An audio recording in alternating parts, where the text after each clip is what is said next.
Dragă Miștira, ce mă gândeam, eu cred că soarta noastră este să vorbim în deplasare.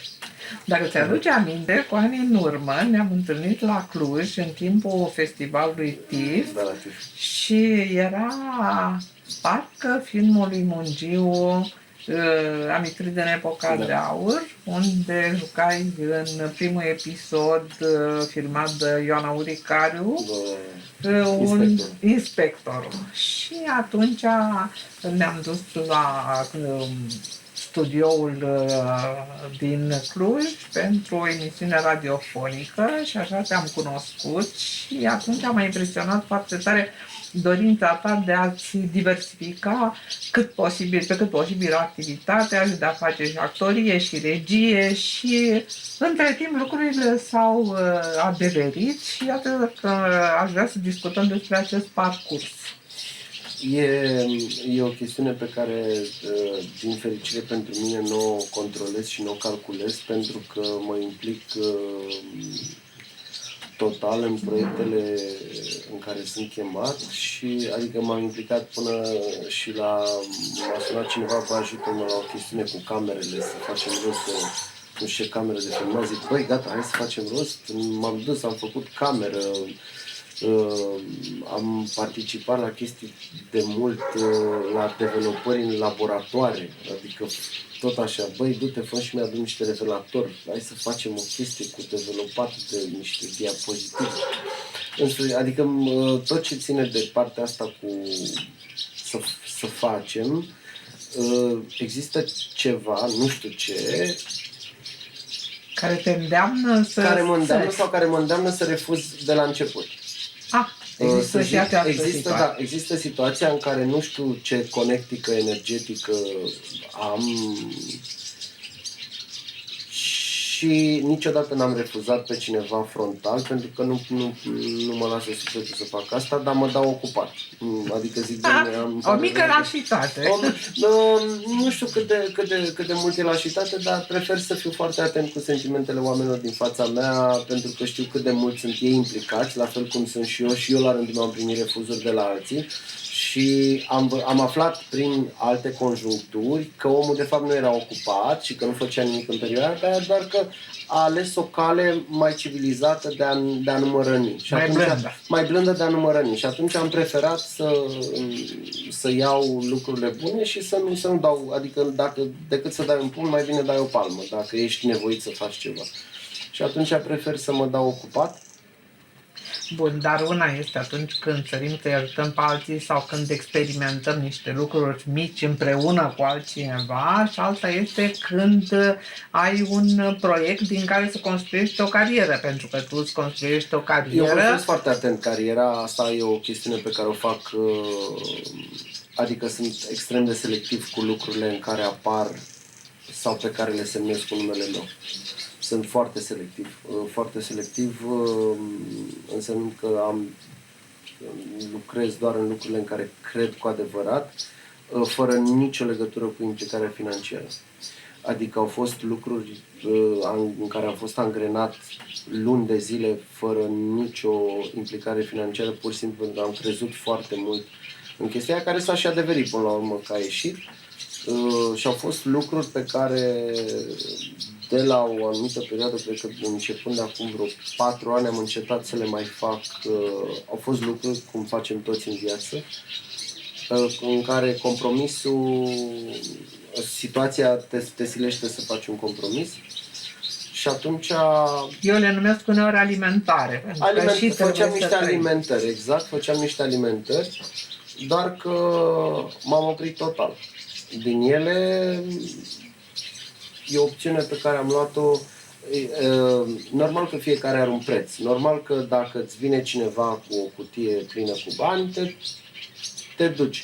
Problema este că, din punctul meu de vedere, golul pe care mi-l ține în suflet acea perioadă de o lună, 2, 3 de lucru, golul ăla nu poate fi umplut cu bani.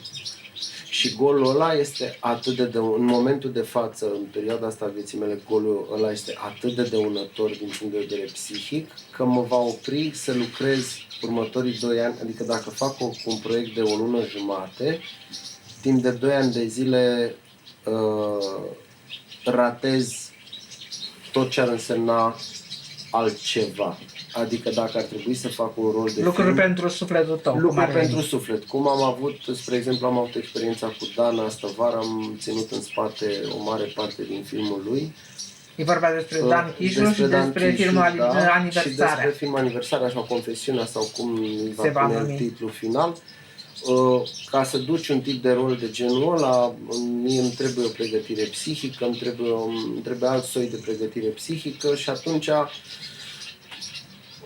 orice compromis de dinainte te face să ratezi. Iar când apar pe ecranul mare, că dacă ratezi ceva ce vezi doar tu acasă, Nu-i mare pagubă. nu e mare pagubă. Dacă faci ceva, și știm cu toții exemple din lumea cinematografiei, când faci ceva și apari pe ecranul mare, toată lumea te va judeca după lucrul ăla, niciodată după lucrurile bune. Toată lumea te va judeca după lucrurile cu care ai dat-o în bară, lucrurile pe care le-ai ratat. Nu are nimeni blândețea acestui lucru. Da, Și de-aia încerc să fiu extrem de selectiv. Poți să pun asta aici? Pe cineva? Nu, că să audeți, nu. Nu mă nici Bine, mă, te rog, dai sacul. mai ai o gură și mai ai o gură, poate o bei mai Bine, încolo. bine. În loc de scobitoare, poate Exact, mai exact. sipă... Exact, exact. Haideți. Filmăm? sigur că contează foarte mult și părerea semenilor, vreau să sper că și a criticilor, cel puțin eu Contează țin să foarte mult cred, părerea criticilor, dar pentru important că ei- este în primul rând cum te simți tu și părerea ta și implicarea ta și ce rămâne în tine, eu cred, Cred din că doar lucrurile ce pe care rămâne le în faci. tine te poate face să te duci mai departe, pentru că dacă ajungi să nu mai faci lucruri cu plăcere, chestia aia Din păcate există camera are o diferență între teatru. La teatru poți repara, n-a fost bine în seara asta, n-ai avut energia bună, repari, îți dai seama pe la al 5-lea spectacol, pe la al 10-lea spectacol că mai ai lucruri de reparat. Repari, pe la al 20, deja diferența de la spectacolul Lucrurile se 1, așează. exact, de la spectacolul 1 la spectacolul 20, spectacolul este 15%, 20% schimbat.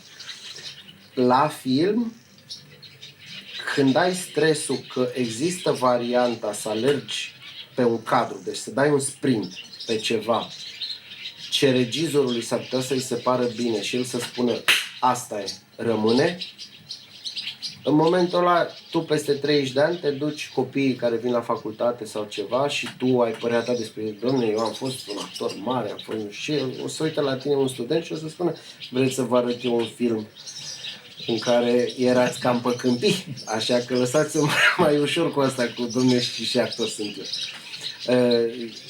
Lucru care rămâne, iar filmul din fericire și câteodată din păcate rămâne, apăsarea și stresul ăla pe care îl primești de la fiecare dublă, de asta cred și cel puțin eu așa funcționez și eu nu pot funcționa fără pregătire.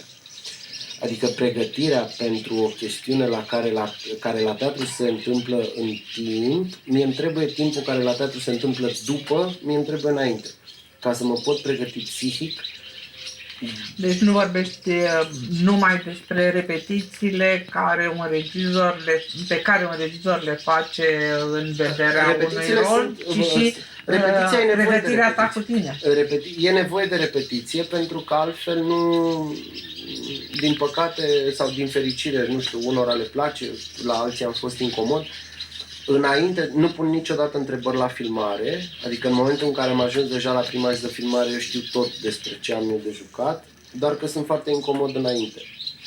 Adică pun 700 de milioane de întrebări ca să îmi pot înțelege exact cine sunt, ce caut, ce mă mână în luptă, cine e chestia pe care o joc eu acolo. Că dacă interpretezi, se vede interpretarea, camera asta vede mama de cameră până în fundul gândului, se uită și vede, spectatorul la teatru e blând, e departe de tine, e acolo, sunt mai mulți, sunt drăguți, se simte energia asta a viului. Camera e moartă și stă undeva, e rea și stă undeva, ea e moartă, nu simte nimic, n-are milă de tine și îți vede în momentul când ai călcat pe lângă dungă, ea simte cu mult înainte. E un stres uriaș. Și înainte, când se filma pe peliculă și filmai pe carte în spații închise, când era liniște într-o cameră, dacă aveai de filmat în interior sau ceva, repetai, iar stresul sunetului pe care îl auzeai, pentru că auzeai crăitorile alea de la cameră, să făcea stresul ăla era ceva cumplit. Ăla știai că producătorul se uită la tine, mama mătii de actor cu Nu, și era prezența sonoră a acestui monstru care se numește exact, cameră. prezența aia îl făcea viu, adică îl făcea, era paradoxal, că știai că e moartă și totuși când auzeai, ea îți spunea sunt aici și pune o presiune pe tine infernală. S-a anulat vizita la noi, să duc în județul Constanța. Bă, futu-i gura, măsi! Arestă-mă și primul ăla, cum vă pare rău. Dar cum, băi, după cine am pregătit atâta? Iertați-mă, și în cazul ăsta, cu lanțurile, ce facem? Ne dăm în ele! Hai! Eu nu mă urc în tine, bom! Doar și prima nu mai comentăm atât, am zis cu toții! Hai, gata! Hai, ia de acolo! Hai! Ia haina! Gata! Hai! Hai, domnule, toată lumea numai! Ce așteptăm? Hai! Hai! Hai! Iată că te transpui în cealaltă ipostază de regizor. Cum privești ca regizor aceste probleme ale actorului? Fix la fel, adică încerc de fiecare dată să am foarte multă grijă de actor. Foarte multă grijă, că cred foarte mult că actorul îți poate face filmul. Dacă el nu e cumva transformat și îl apucă interpretările, îl apucă tonurile, îl apucă călcatul pe replici aiurea, filmul, poți să n-ai electrică, poți să n-ai grip, vii la Sfântul Gheorghe, te duci, ieși puțin din sat și nu poți să faci, nu poți să filmezi nici în cel mai mare studio din lume, cu toți banii din lume, lumina pe care ți-o dă Dumnezeu și peisajul pe care ți-o dă Dumnezeu. N-ai cum să bați asta cu ce studio vrei tu din lumea asta, cu Universal Pictures, cu Paramount, cu oricine. Vii la Sfântul Gheorghe unde se termină lumea, aici el la Sfântul, la capătul pământului, ieși din sat și stai un răsărit și te uiți așa. Și în momentul ăla iei orice tip de cameră, n-ai nevoie de grip, de electrică, n-ai nevoie de nimic. N-ai nevoie de un actor bun.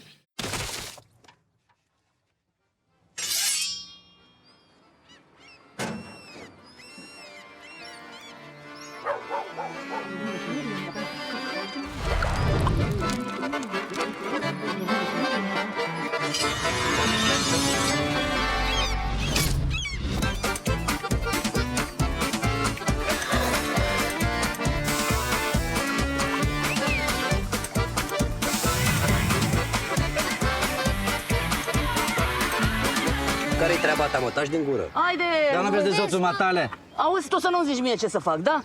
Ia lasă-mă în pace, domnule. Care îți poate strica toată Îți ambianța. poate strica tot. Adică lumea, dacă actorul nu e bun, în lumea, în sală, îi se taie respirația când vede peisajul ăla, și se taie respirația. Dacă actorul calcă pe lângă muchie, lumea nu mai vede peisajul. Adică nu mai vezi pe lângă actor, te uiți și vezi actorul și care e prost, săracul. Sau nu e atât de bine, nu ai reușit să-l faci atât de bine. Sunt actori care au nevoie de regizor. În timpul filmării sunt actori care au nevoie de regizor înainte de filmare, în pregătire. Ce înseamnă un regizor care știe să lucreze cu actorii? Pentru că, după părerea mea, există regizori care iau actorii pe amploaul lor și merg la sigur pentru că actorul ăla joacă același personaj de ani de zile bine și îl iau în același tip de roluri, și sunt alții care știu să modeleze un actor. Cum se întâmplă treaba asta? Depinde foarte mult de măiestria omului care a scris. Cred că regizorii, și obțin cei de la noi, regizorii își scriu sau își lucrează scenariile singuri sau cu câțiva colaboratori care de obicei sunt aceiași. Omul care scrie, cred că povestea adevărată este doar în capul ăluia care scrie. De-aia regizorii noștri care sunt autori, adică puțin fac filme de public, ei preferă să-și scrie doar ăla care pune din sufletul căruia se naște povestea, de ăla care a gândit și care s-a măcinat luni de Care zile eventual a și trăit și ceva care din vede ea. filmul la el în cap, ăla într-adevăr are povestea așa. Și dacă ăla e același cu regizorul, atunci e fantastic. Pentru că știe exact ce vrea de la tine, știe exact pe unde să te ducă. Nu-mi plac regizorii, am avut colaborări întrerupte, nu-mi plac regizorii fără respect pentru actori, deloc. Nu-mi plac oamenii care țipă, oamenii care vorbesc necivilizat și oamenii care nu sunt atenți cu consumul actorului în momentul respectiv. Să înțeleg din Nu-mi asta plac. că pasiunea ta principală este totuși actoria. Actoria este ceva ce consumă foarte mult și pe care o transpun întotdeauna, chiar și atunci când fac regie, sunt foarte atent la actor pentru că cred că regizorul are 7000 de lucruri pe cap, adică are, dacă regizorul e același cu scenaristul, are un chin infernal. Dacă regizorul are o echipă bună, are multe lucruri scoase de pe cap, dar echipa aia bună costă bani. Dacă regizorul e singur, aleargă în chestiuni practice. Consumul lui interior e foarte mare pe lucruri care se pot sau nu se pot îndeplini. Deci nu e 100% creație, ci e și foarte multă transpirație. Transpirație 150%, că se trezește cineva care zice nu mai filmez mai aici. Deci nu mai vreau eu să filmez azi la mine pe Tarla. Deci nu mai vreau eu, hai de drumul aici. Și când știi că îți cade o moară film, adică e un consum emoțional intens și așa. Actorul săracul, el nu știe lucrurile astea. Dar pe de altă parte știe că tot ce se iese acolo în film e fața lui. Și lumea după aia zice, ai văzut filmul cu care film? Nu știu, cu Ăla cu cutare. Ăla cu cutare. Ce lasă-l să nu mai e niciodată la nimic. Ăla. Bun, atunci ce te-a îndemnat să te apuci și de regie? Poveștile pe care care vreau să le spun inițial ca scenariu, că eu le scriu, sunt lucruri care zac în mine de ani de zile cumva și cred că ele, dacă reușesc să găsesc o formă, aia pe care din întâmplare o modelez un pic la mine în cap conform sentimentelor mele, cred că pot îmbogăți privitorii, oamenii, cred că le pot arăta un soi de sentiment care să îmbogățească și să rămână cu ceva după. Adică dacă reușești să faci să plângă, să râdă, să se gândească într-adevăr la ceva mai de desubt, cred că e o mare chestiune. Să reușești să trezești ceva în oameni. Să lași ceva care să inspire, care să aducă aminte. Pentru că, după câte știu eu, nu este numai așa o pornire de moment, ai făcut un scurtmetraj odată, mai ai făcut unul altă dată, ci este o preocupare constantă, iar acum ești în pragul debutului un lungmetraj, așa că devine... Nici la ăla nu știu cum o să mă descurcă și acolo o să joc. Nu știu, am văzut lucruri. Asta e o provocare mare, pentru că să și scrii, să și regizezi, să și joci. Da. M-am uitat la băiatul ăsta care a făcut, care a făcut filmul cu reporterii în Afganistan, cu ăia, Ben Affleck. La Ben Affleck care a făcut Argo. Da, ce bun. Asta spun. El a făcut Argo, el l-a scris, l-a jucat și l-a și regizat. Acum, ca să spun părerea mea sinceră și să mă căiesc, ca să spun, eu credeam pe Ben Affleck un actor bunicel, dar un om mediu, așa, ca inteligență, dacă nu cam prostuț. Adică bărbatul frumos și prostuț. Nu e câtuși de puțin, adică filmele făcute de el m-au convins și în special Argo, că este un băiat mintos. Are lucruri de spus. Și are lucruri de spus. Exact. Bravo. În momentul când o poveste îți rămâne și îți creează niște emoții, emoțiile alea te îmbogățesc. Pe mine una dintre emoțiile care m-a îmbogățit foarte mult a fost după când m-am trezit dintr-o operație pe care am avut-o după un accident și creierul meu dădea comanda, iar mâna mi se mișca. Adică senzația de paralizie pe care am trecut-o temporară din cauza anestezicului sau nu știu cum se spune, creierul dă comanda și nu ți se întâmplă nimic cu corpul. Și ea te îmbogățește la actorie, te îmbogățește foarte mult. Da, dar e de preferat să nu treci până asemenea îmbogățit. Da.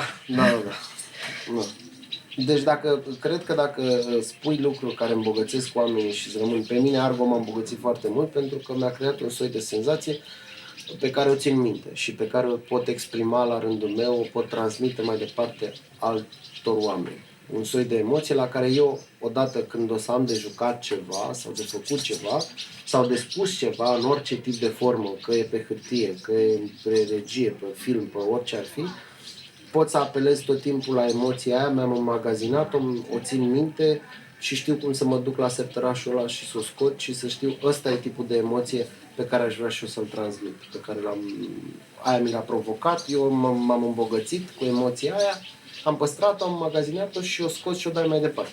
De-aia să transmiți oamenilor emoții. Haideți să vedem în ce punct acum ne aflăm. Va să zic că noi vedem aici la Sfântul Gheorghe filmul scurtmetrajul art al lui Zitaru în care joci. Ai filmat de curând la Dan Chișu, ai mai filmat de curând la Mungiu. Te pregătești de lung. Câte scurtmetraje ai acum făcute? 5, dintre care am înțeles că ultimul la care te uitai de unăs cu Giurgiu nu știe nici vântul, nici pământul. Nu știe nici vântul, nici pământul. A fost o chestiune pe care am făcut-o împreună cu Adrian Sitaru, adică el prin drăgălășenia lui și de fapt nu știu dacă pe lângă drăgălășenie și prietenie i-a plăcut scenariul, i-a plăcut ideea, am discutat jumătate de zi, m-a întrebat, având mult mai multe experiențe decât mine, cam cum aș vrea să fac și ce aș vrea să fac și după discuția Sitaru a băgat mâna în buzunarul lui și a plătit un film. Fără CNC, fără nimic. Se numește Meda. Meda? Meda, da. Și de-abia l-am terminat și... E un nume al unei persoane? Da, al unei fetițe aflată în asistență maternală, o fetiță de 13 ani.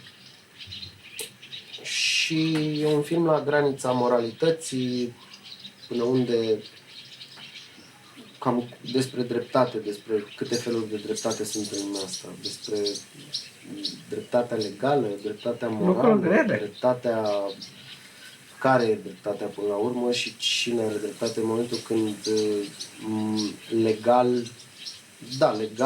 eu am dreptate, dar moral sunt cea mai scursură persoană pe fața pământului. E cumplit să fie atâtea laturi ale dreptății, adică m-a măcinat foarte mult chestiunea asta că de obicei spun, Doamne, adevărul e numai unul. Mă îndoiesc. Nu știm. Sunt atâtea forme și atâtea nuanțe în momentul în care dai de un subiect cu care eu cred că am ceva de spus și atunci cu cât reușești să arăți mai multe fețe ale moralei. Cu mult înainte de Pirandello s-a vorbit despre asta, dar după mine Pirandello, fiecare cu adevărul lui, este imbatabil și mereu valabil. Da, normal că nimic nu e nou sub soare, încercăm doar să găsim forme ale aceluiași lucru, forme noi și forme